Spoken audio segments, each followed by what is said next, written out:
whether you are a pro or beginner artist, when it comes to October, the fate is the same.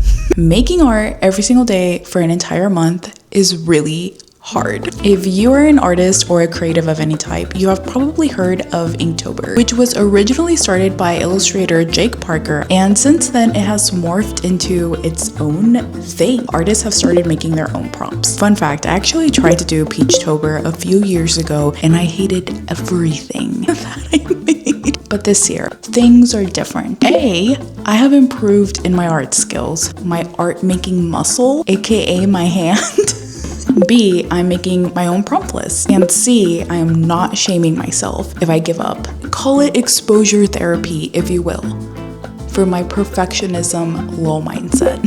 To be honest, when I made this prompt list, I genuinely did not think anyone was going to do any of my prompts. And what was really interesting is there was people who were like, oh my gosh, like I'm so happy you made this prompt list. I'm gonna join. And what an honor.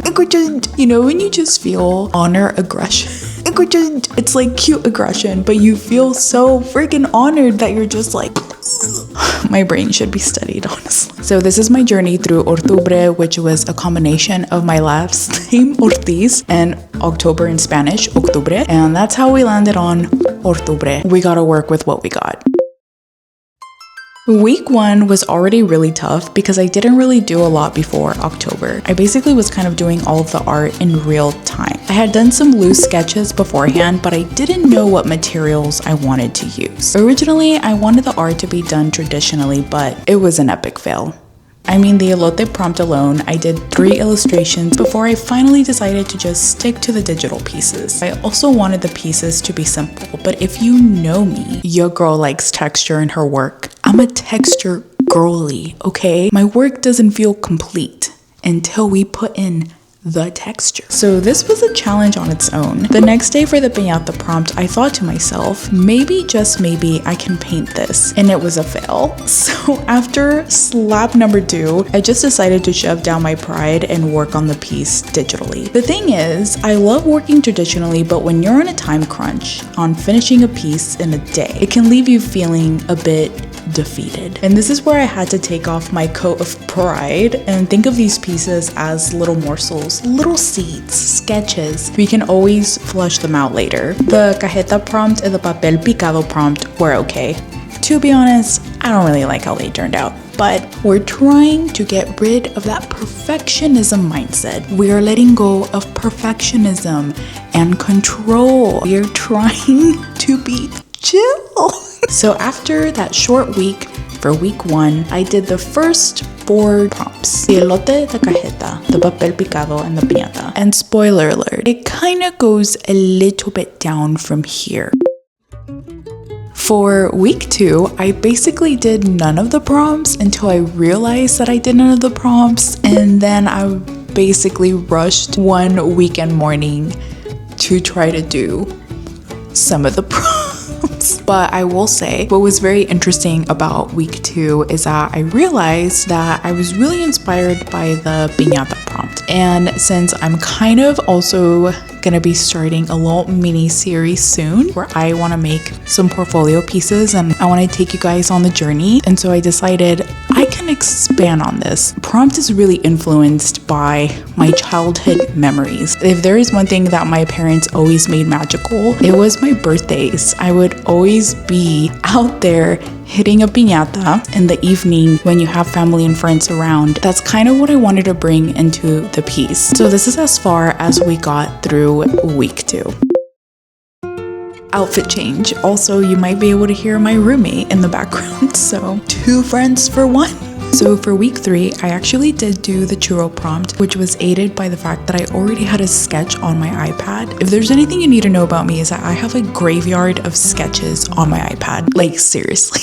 The churro prompt was okay. It was cute. It was simple. It was fine. It was fine. It was fine. It was just fine. For what it is, it's fine. It's fine. It's fine. What was really the kicker for this week is that I was able to finish my piñata prompt. I also got to use pan pastels for the first time, which is a medium that I have never really used. Although for weeks 2 and 3, actually doing the prompts was a bit of a flop, I was able to end up with a new portfolio piece that I really love. A win is a win. So the mariachi prompt is actually for week 4, but I've included it here because I started sketching for it on week 3. And if you have never witnessed a mariachi in person, you totally should. They are really cool. They are so talented. I feel like when I started this, I did start coloring it, but it was only one person. A mariachi is an entire band. So I was like, yes, you can do better. I knew that I wasn't gonna have the time to literally color every single character out. So I decided to just kind of do a lineup of characters. Although this is still in the sketching phase, I do really like it, but it's also at the point, you know, when you sketch something and you really like it and you're scared to like finish it because you think that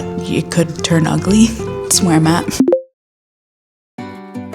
For week 4, I did the pan dulce and the telenovela prompts. I was really excited to do the pan dulce because if you've ever been to a Mexican bakery, the colors are unmatched. Growing up, my dad would always bring me the one with the cookie that has all of the cutie little sprinkles, or the one with the smiley face. Those two were my favorite. Now I really gravitate towards the pink cake, which is delicious. It's always moist. When I went to Mexico City, their conchas are unmatched. Now for the telenovelas, if you don't know what a telenovela is, it is basically the equivalent to maybe like a K-drama in Mexico. Emphasis on the drama. There's always an antagonist, an evil, a baddie. There is always the love interests that are always like, they kind of like each other, but then they go through trials and tribulations and they're like, I don't like you anymore, but you know that they do. You know that they do. And so in this illustration, I really wanted to have like a little bit of a fight scene where the girl is telling the guy like, I don't love you anymore, but we know that she does. Also, a big difference from K-dramas and telenovelas is that I've noticed that a lot of K-dramas tend to be like 12 to 16 episodes long, and a telenovela can be up to like 40 episodes. They're long, so they really do take you through that journey of will they, won't they. And my dad claims that he doesn't like them, but he does. He knows. So I'm actually recording this before I even do the prompt, but for week 5, surprisingly, when I made my prompt list, I knew that I wanted to include frijoles charros. I have so many nostalgic memories of my mom making this dish for birthdays, any kind of celebration. If you don't know what it is, it's basically kind of like a bean soup that has sausage or hot dogs, depending on the economy.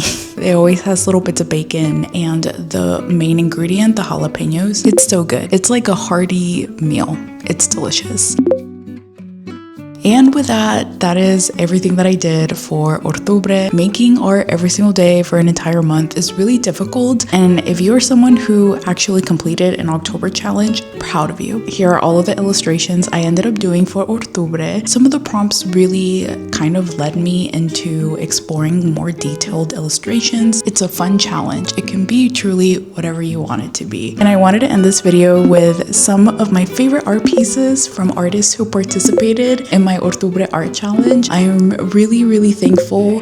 Whether you did 1 prompt, 2, or however many, it was just really cool to be a part of something like that. Happy Halloween! I am actually recording this on Halloween, and you know what your girl had to go do? I had to go to Discount Tire today.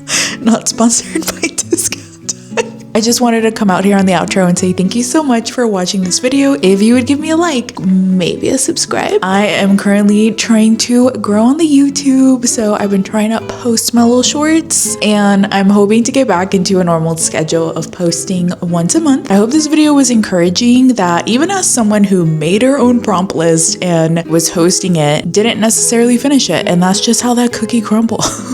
Am I a terrible host? I feel like I was trying to do so good at like liking some of the entries and commenting, and my life in October was a little cuckoo. I didn't always keep up very well, but I am so grateful for anyone and everyone who did participate in my October challenge. Thank you so much for coming along on this little art journey. I really appreciate it, and happy Halloween. If you have made it this far in the video, I am so honored that you made it this far. So much so that I could just